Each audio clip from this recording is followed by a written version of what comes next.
Abusianfo ya mamu nyina akwa aba. Ya mam good evening. Aha Adom 106.3 FM. But Adom TV, unim say twin stations. Nti ye near brea na ye be church mrani ma e with enije. Ti na me smile bloodly sa no. Nti mam good evening mama kwa aba. Say oje ya tata e wo dem ma ye da se wa me e kwan e wo dem mo say wo sitting room na hall. And our living room said the nene ma for canona ya da se wa me chance ye mra honum o ka mu ana se utie wasempa 94.7 so ane ya da se wa me kwan se ye mra ho me di the vim lady efia pokua anwuma mi mo good evening na me da wase se odo TV na to Adom TV so no ye wie kunkum bag ya na ye be camera onim se aware a ye ware no emra wo ho se ye fia ware bebre ye fia ware wie no mo kwa so ne e blessing a o se ne aware me wedding oboa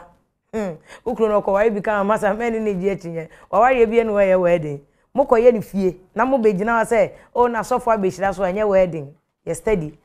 busem ansa no akoye esi o yakotie me me yakosan enye wedding otumi wari bi ka ho asori no kra mu gina mu ye no sa asori no kwa ye man license so on register wari na mo ko gina ko ka say o na mu gina so da mu nti wedding oboa o ye mistake watin say yen ware mfa ye komanko ye de ani adwene uti na ade kom manye mistake my lawyers in church na na onim ya to ye bo o say bank ya be wo be kai DKM sensem na baaye say de omoji nkofo bi sika na afa de ni tua no koye manso ni tie na bank ho asem na ye ba beka utu susu a udu sika ne ma susu ra no eno chese sika no afri wo nchen akodu susu ra no ho ana ye nti contract abeda wo ani susu ra ne ntem ti o chena susu ra ne ba na o say akonfo akobbo me a hwan ho na wo ji sika no uji no susu ra no ho ana se wakasa akonfo akobbo ne nti abeye ka hwan na betu aka no wo na ye wo ka ana hwan wudi sika akoto bank wudi bank ne ma ayi cashier no a na akonfo abetake mo ye ji sika no a bank teller ne sika ne menlu be ho na wudi egu table no so say na se me de asho nsem hwan na sika na ye na se de so otu aka ukobma check na to de bia wa usika de chese nyiska ketwa watwa ma obi ye se ya frɛ no ayenya no ye ntwe sika no ebi so na akola bi yare a ye ji sika na kohwe na yare se akola no wu ana se ya ma osika no a hwan na ye di ne hwemo hwan na mrani ni dibedi na ye be ko bank aware mu abrante ebi so no oba bia ye hye ahwe no school de na ko university omu wie ne akoye oba yi hwan de oba no se me ware afo fro oba no ko ni ho o se obetimi esi wo na lawyer bi ka se waboka agu but na ye ne lawyer pani lawyer wa bin lawyer o kire lawyer se ade o se na se ye ni agro wa ha o last week ye the doctor Eduse Poku ye kire ade e wo University of Ghana law school ye ne ba ha na ne ye twam fu University of Ghana afatema moto we runabout prema for runabout o ma we no tema no atwam akọ Central University akọ law faculty o mo lawyer wa bin ya che se mfie 1 2 3 4 5 6 7 8 9 10 11 12 13 14 15 16 17 18 years at the bar 18 years on there you say lawyer your opon e kan ho studio ha say ti bim lady metia nim say che say obroni beka say privilege e ma wo ho a me de vim makunkon me ho me ho che say me na me bi okra na twa selfie makwa ka che ko say che me ne lawyer your opon na tie me papa so de yawo ti me share ya de papa prekope ono ene ne be hwe na wo case ni nyina no ya kan ho asema ba questions a mo de ato Facebook a mabusa ya dada ni nyina so ne ye be yi ni nyina no e de ama mo a mo chia lawyer mo bo na abaso so chairman o Central University Medical Law School nyina so ye dem so enyume ye ne ene ba ba me mfa se da kese e ma lawyer kwa ba ye nia me da se ne wa join ye lawyer you busy lawyer usina se ye do do se be 1000 me bo a ebedu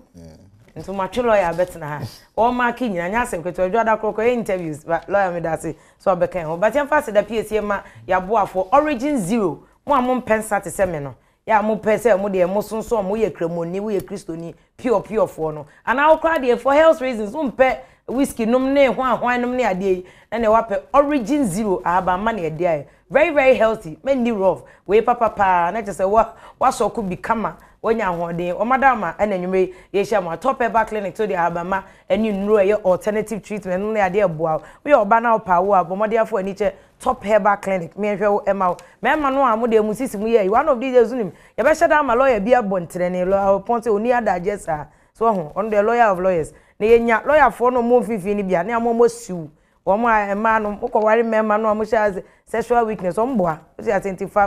top herbal clinic na fe yenhwe wo na oba bia emphasis ankoye wo nai tabia ba mesha ne capsules so ngo good appetite I say biko na te wanu ma ada ho kama wa yare na afi na ho to na wo appetite no emoa wa eno na wo se wonum tabia ba mesha no no wo matimi aboa ama de bia no wanya ahode yebekọ ensem a omde man no so na fe yahwewo ede ama michiwe ne onum aye rasta obi ti we say if ya na rasta yi aye hot looks omo tema come to 12 Koreana hotel hon mabon salon bi she inside o madwe ye che metamia no maba pentima metokwa ene de ye nkotena sa na adan amema no komo nti ase ne akotena salon be 4 hours ye adan there be otam chena na akọ ati ase ha ni makeup for no if you no makeup department ni asem kito no modwetwa matum na manu makunko na mdeje market sa no nti anyuma ye mo akọ aba legal issues no enene ye ba be kom no lawyer no medikan ama akọ aba dada na mebo aba so na no moko ba conference ye adwuma moko ye ba o kai say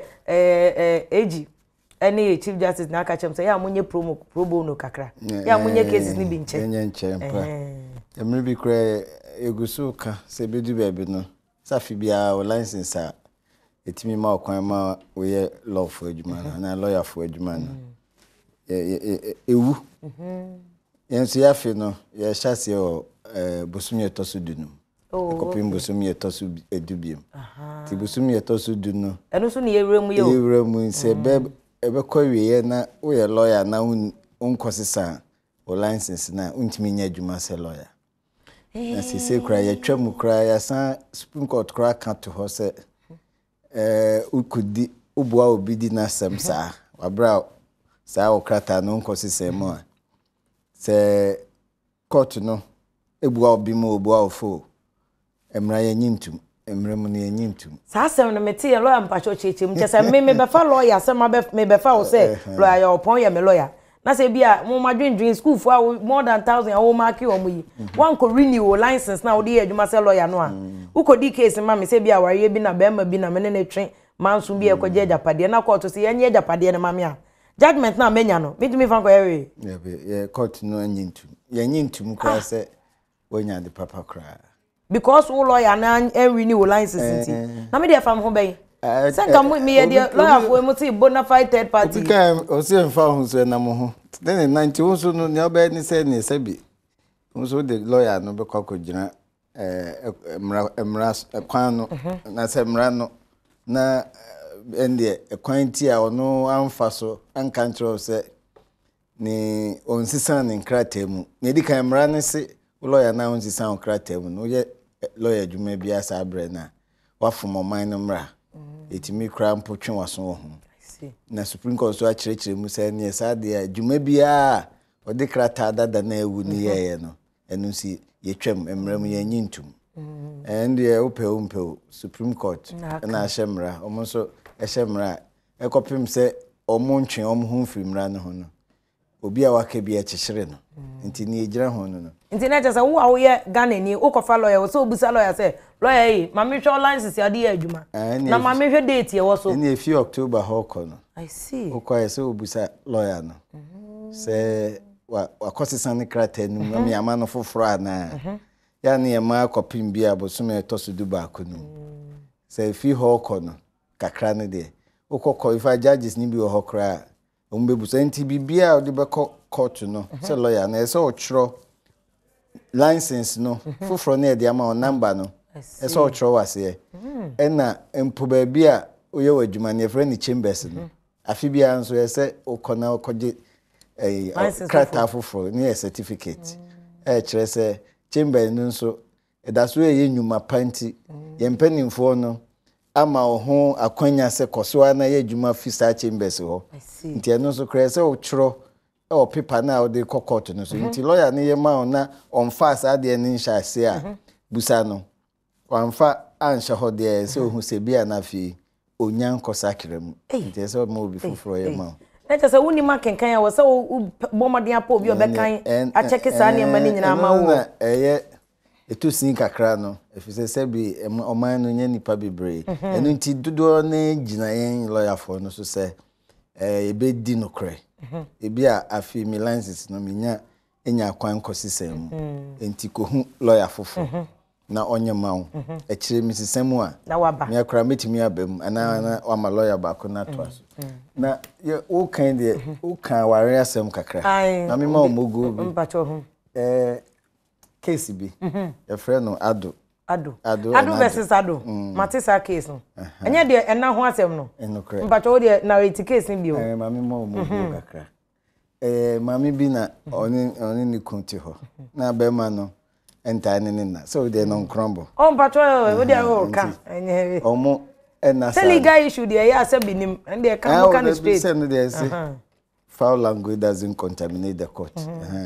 And cancer and some phone ho bia o court them. Say say na Canada. Enti be ma no so ni crofo kra ko wo ye. Na fe oni oba ne na. Enti du baby no ni doctor cracker said na be ma ne ni nanti ade no ya ha na dwen kakra. Ma ni ti bom. No bi no net me oti bom. Sa na ni doctor kan case no ha. Mi ya me ma no obi akokan bi. Enti no se ene be ma ni nya no se onya no. Be ma no zu onya no. Enti odi court no.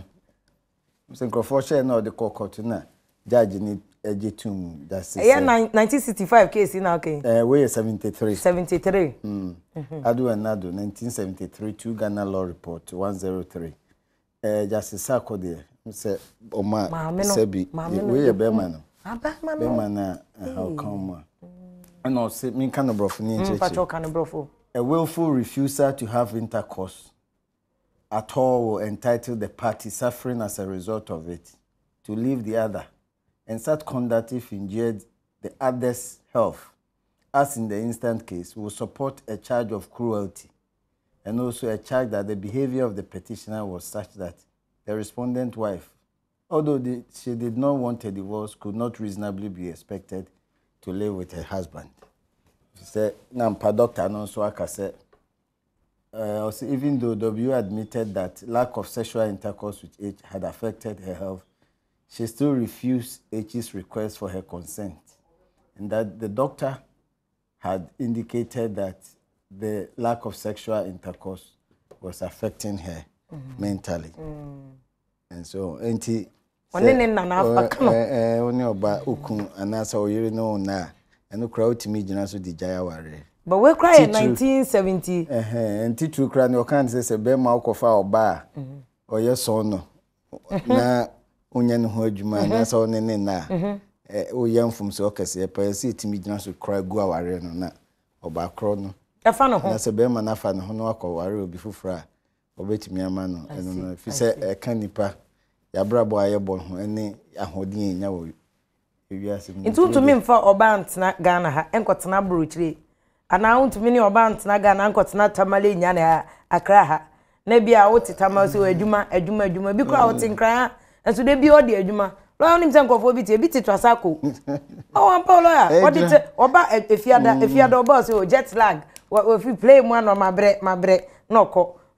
kwasi Adam watu wana Monaco ade eche onam Holland ade eche onam Germany ni nyina wose adwuma na oba eti o setena ho ukokan so ye adwamanfo say no de ye hwen so say ya na say na de nye ni de bia na say mredodo na court na nchire mu say wose oni oba bia da bosome ana afi we mu ma eche ya say na ekonfie mu kra na che say oni ne na. But subsequently after case lawyer court wachire mu pendodo also obema ne na ireda se bia reasonably no wo hwe nipa adwene mu a ka wo se oba ne bema de anye ye kwa na watwe ana afi ana bosome court aka mi bisa ada wagana ane de me ntie ba ro kan nyina se bema ne oba da on kan ne aka no so bi nso hia se edu ba bi oba no nso timi di 9 bema nso ono so ma bema nso ne na emoma no so ye omo ehye jeans no afani nya bi nso ho a omo de aye contract wa ma me we de na mi nso me ma we ti ni nyina court no be hwe se bia because we de hu se papa no twempena nipa kra ko wo nan ni ade wo chire na no nti na no oni oba ni na no bi oba no ho afro no bala ampacho say girlfriend ni boyfriend so court no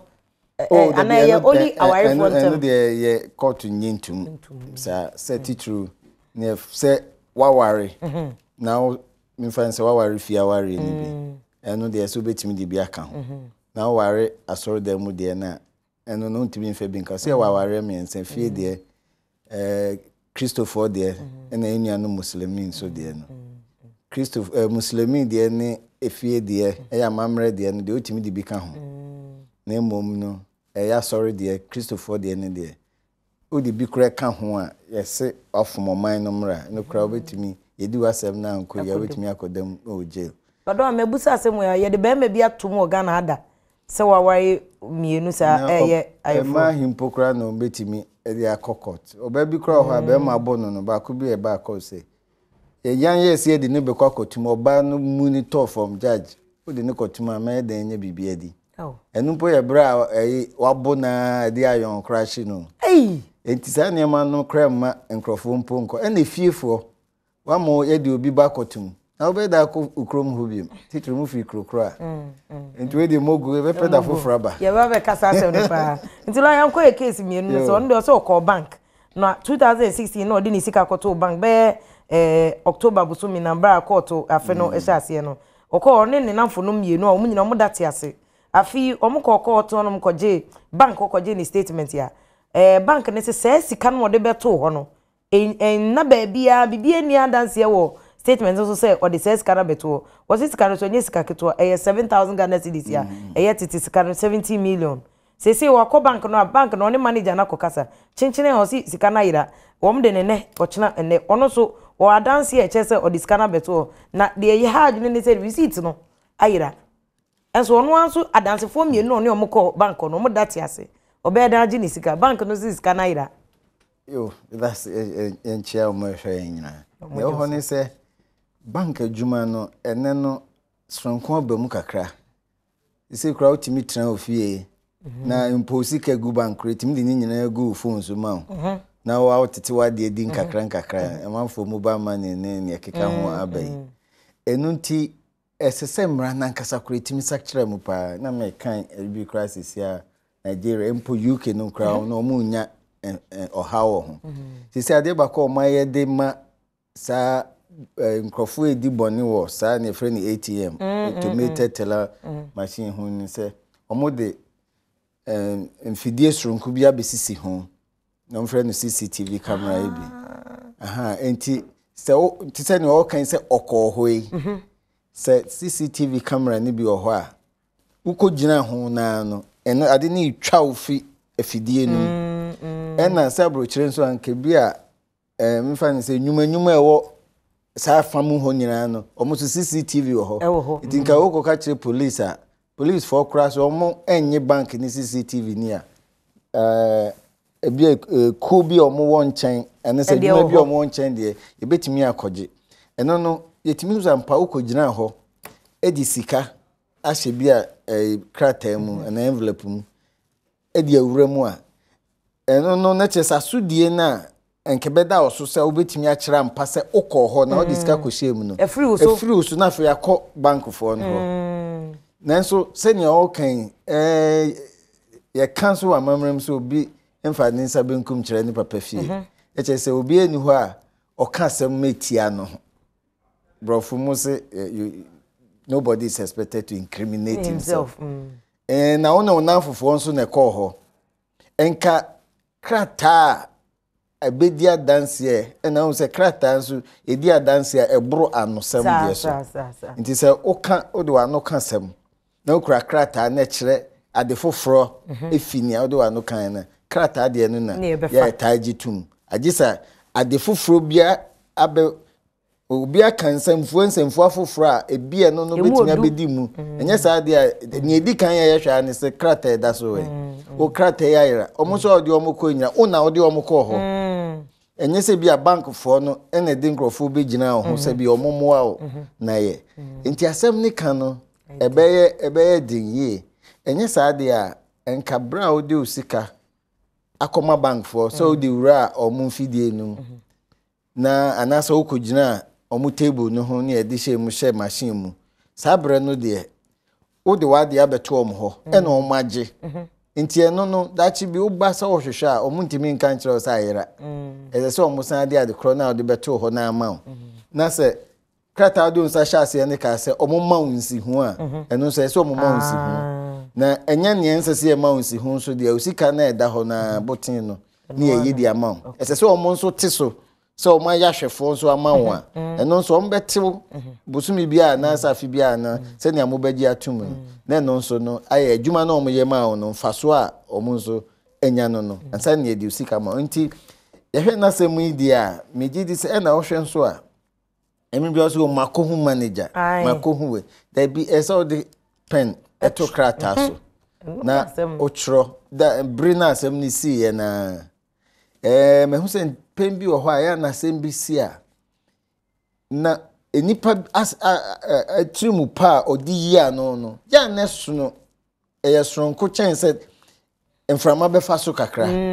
enti se ya mpa nke bi ho na na ochro ye krata na ko de manager therefore we dey yesro bi onu so be chro fa che na se mo kure bi etasi a egusu kure hwehwe bi mu na mo man frama faso a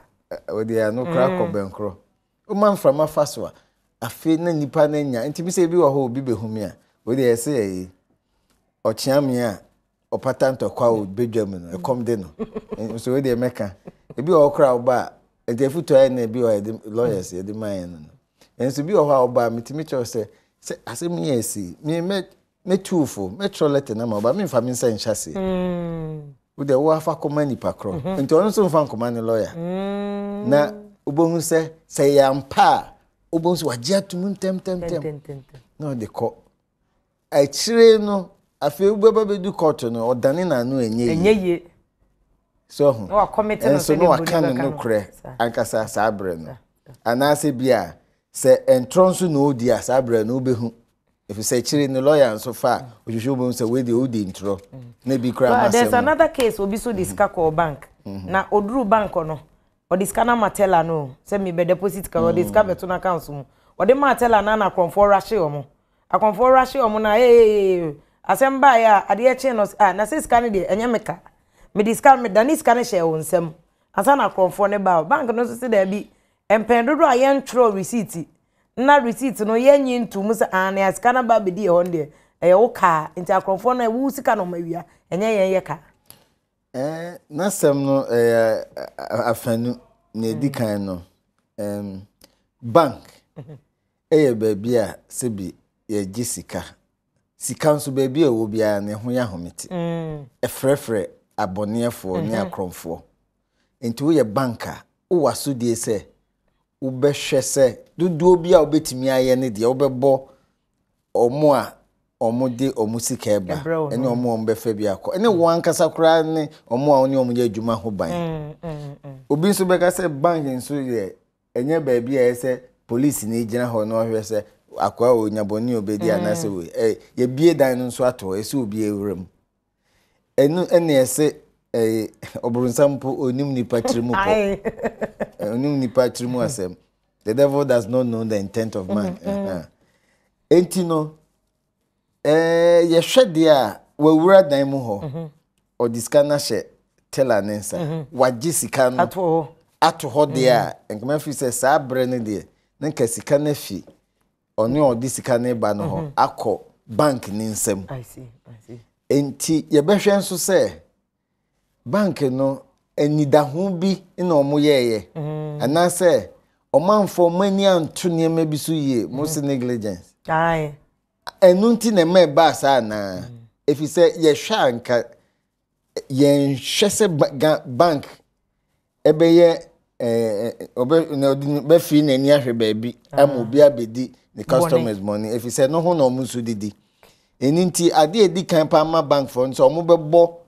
nipa o diskane ba na anase ejapade ne ye de bre na beto ho no obebo nipa no ho ban no abo japade no so ho ban na no bank no nso enye bi adidi enti so bit me forge with signature no bank na say there no dey wuni mo the check ni fi abonte ma ever so obi wi a check na wa forge with signature o dey wuni me hwe say wa forge with signature otumi de be iska no bank no so check no so bibia e kama omo dane usika no man na wo ba na say me nsoma obi a hwan na eye na so die ne ka yo ne unsese de nyame adom abefun fidi abai ese kra bank ko ebe ha check no kra yenye oye ya Japi Palace na omo de aka afidie no so na aye copy na bi credit check amount oko bia account nso a ye ma e de nsa to ho sign bibi na se e bank ni bi kra ho empa broche kra bi mu ye esanse nipa bia no ni kokromoti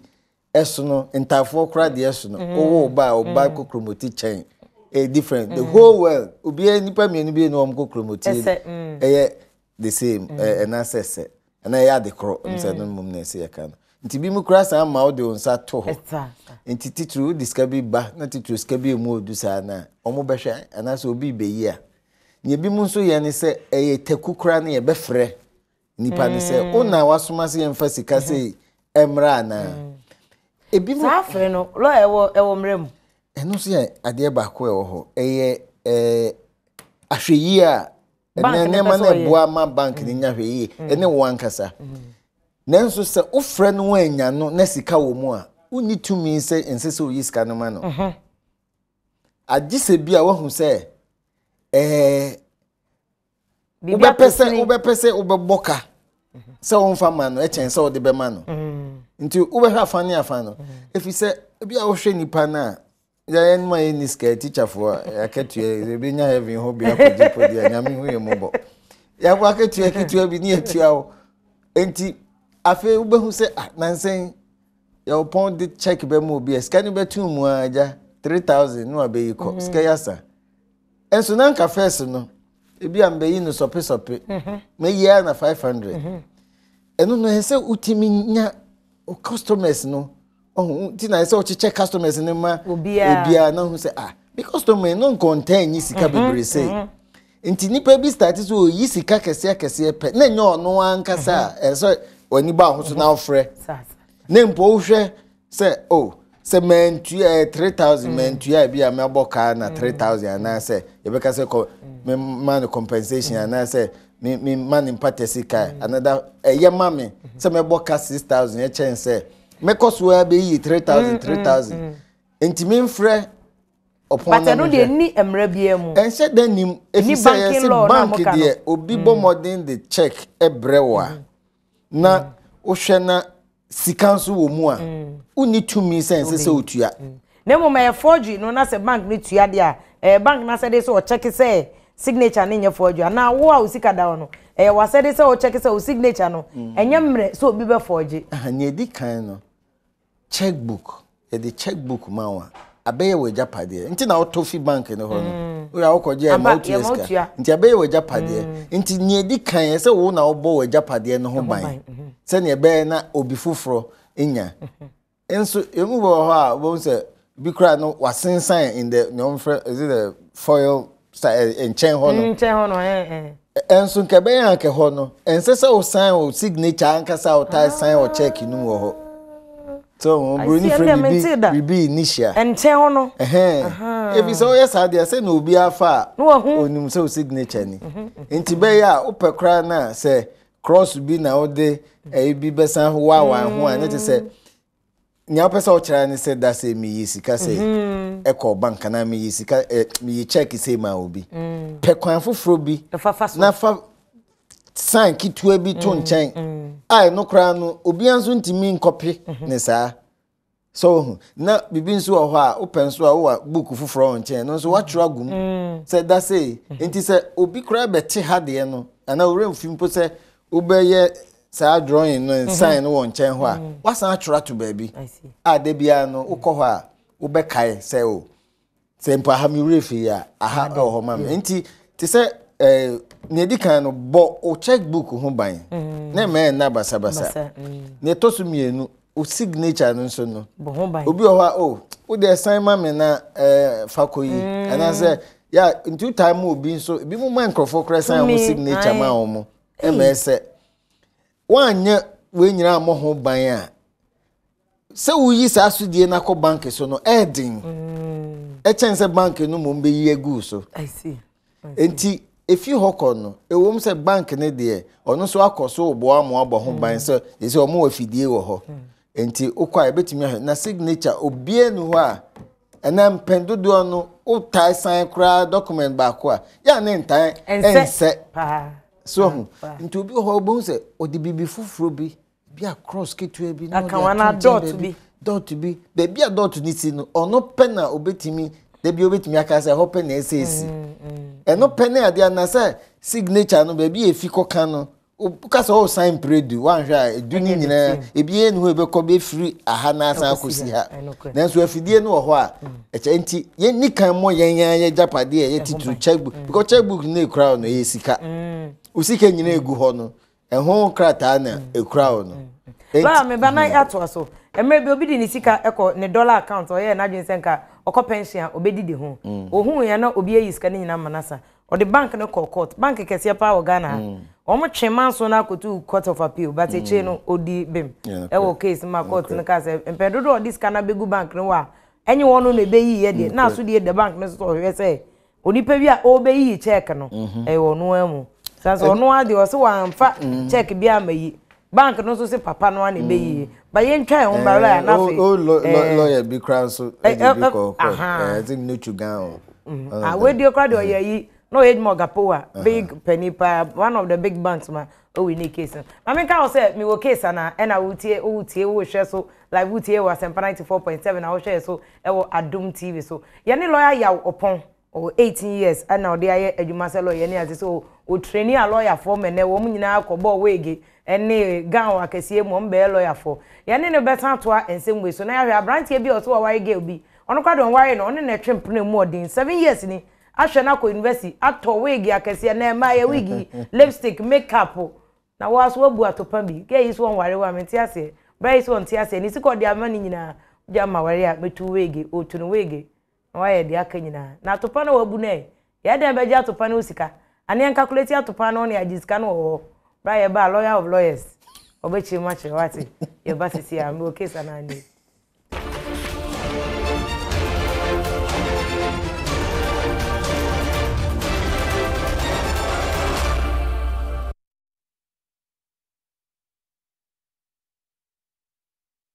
Tiambo sam makwa babio ye wo live wo mi wo case ana so ne ye wie yasem no ye ba betoa eso abrante na o say o ahwe oba bi amana ko school akọwie university ene ye nuanom businessmen ni bebre yire wo ho papa no onam no okwabo so kan makola ayi jese kejetia asafo no ye adwuma so ko nursing ko teacher training no otua chop money wa high diamond na boy bi so ti abonti bieja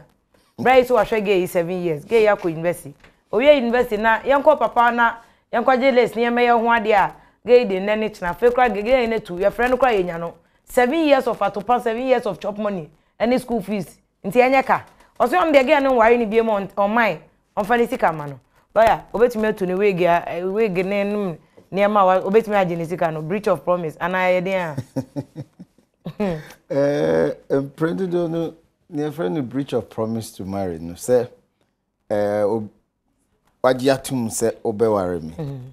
na fe ama me nso no ebia onipa foforo bi kra nso wo ho a ka metimi akose ne pe ananko obese me pe na meyi madwe fi omu nyina so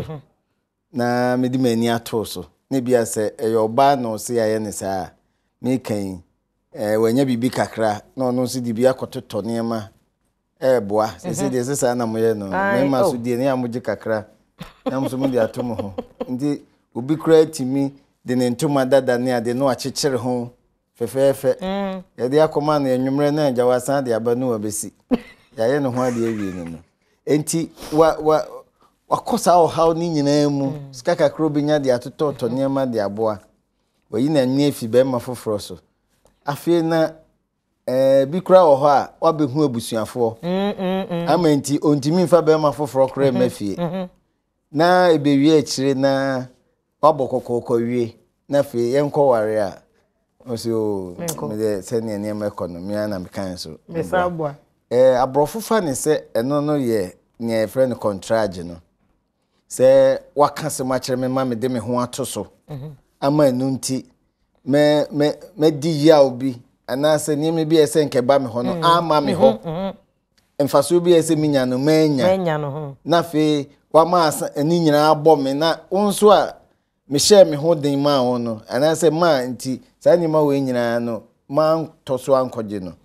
na nso se ene onso nya nware me dia ene ne chese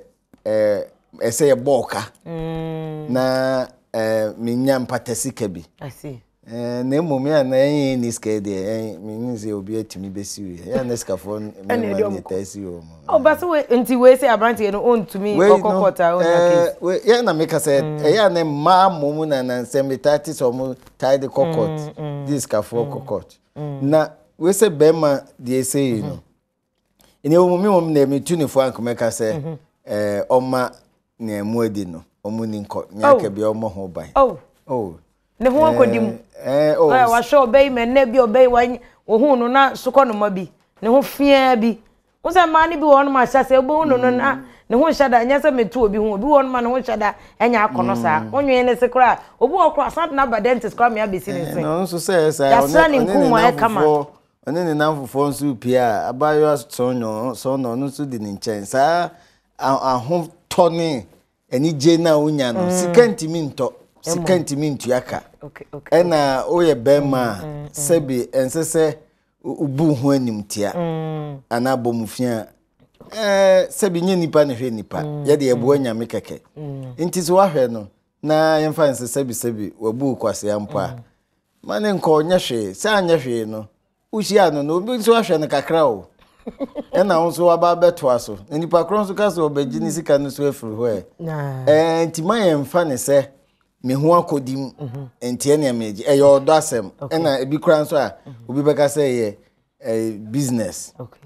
ubetimi ewini ubetimi eluzu ubetimi nyamfaso utimi nyamfaso anya hwekra so obi kratimi ni obi ware na aware na egu na obi ekọ ni baby nti ene de ebe ya mbacho ye brane ya so aka ebe 3 minutes but eyi na o ka ne nade no obi asend message fi abroche se onu se ni kru no one ne wo Germany papa no enso wo Ghana ha onu nyina no ne ye hyehyɛ so mbetena akwakotena ne ade sei be me mara o se na abroche di on pese obeba nti be 3 years ni be ma ne naye no enya se be ma no yare o no be ma no esese o hyeda se one wonna ana se bia na be ma no ampa doctor social wa bre na dwuma o ye obre eno ne wa na eno no emu de he e se o hyeda ansa na mra na di no ana se ono wa na no anu ye enough say unreasonable behavior no basa nam se bi eye kokoa mu niema aware asem ye kokoa mu niema ya na ntikura ne ya etadi wo kokoa mu no ukoko to say ya edi e wo kokoa mu nti ebehwe ensem bia ne fa ye de beto ne pa ye bebo e wa no nti se bia enfie dodo no bi enfie num nipa ni ti baby onso ti baby de ya na ehwa ase afi de eduebo entwa so nemo obi nso ho mu nyire ti dan ba akum yes ana mu ti fie ba akum enso mfie mienu one ne nanda eno no na ebia na nya yare ene bia na bo apayo de a eno no so ebetimi ahwa kase we de ne ekọ de yehwa muntimi ntran sa warefo enti ese court nso ehwe ni otwa na emoma hwa ne bia makotwa ba akọ a ni nyina ne tofa ne se aware no akodum pempensu bia ensesi yehumu se mu ya warefo akodum pempensu bia ye kamu bomu a enye yi ana ansana na tisi obi ho se o miku akobo adwamanti ni jan hwa no asa akoma oni na koda kakra if you hawk no you find say atwam one na as abese for the twam say dwaman kra ba na obetimi a tra ho dutimi tra ho kakra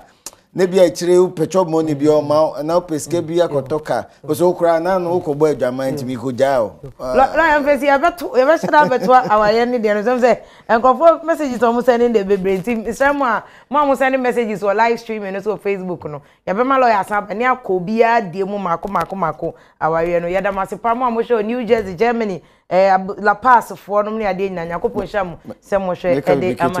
lawyer we de wabo mabaso na so mpanifo mfa nche nke adwuma no entra mu ya baso nche sa nti we de man ka se bia nya no kro lawyer 18 years at the bar a fact eno anya misrepresentation wo mu e pon anya we de we case ana busia for the best here and say ni ada production team ni nyina say research assistant Michael Pabila Miss Ingrid Asare ni Prudence Batinge ya da wase omo Gimpa Law Faculty ba mo kra mo ko makola nti omo ko ye interview nti dem say nyame no mu nyina omo enjoy interview no mo ko Raymond any production team ni na Aboaje Yebo Casper ne Jesse ne ade Nyankopon hyamo asedan koma Origin Zero ne Top Eba Clinic ne aboafo nyina Nyankopon ya Adom next week ye be sen share bio ye mam nyina mo ni hwe Adom TV ne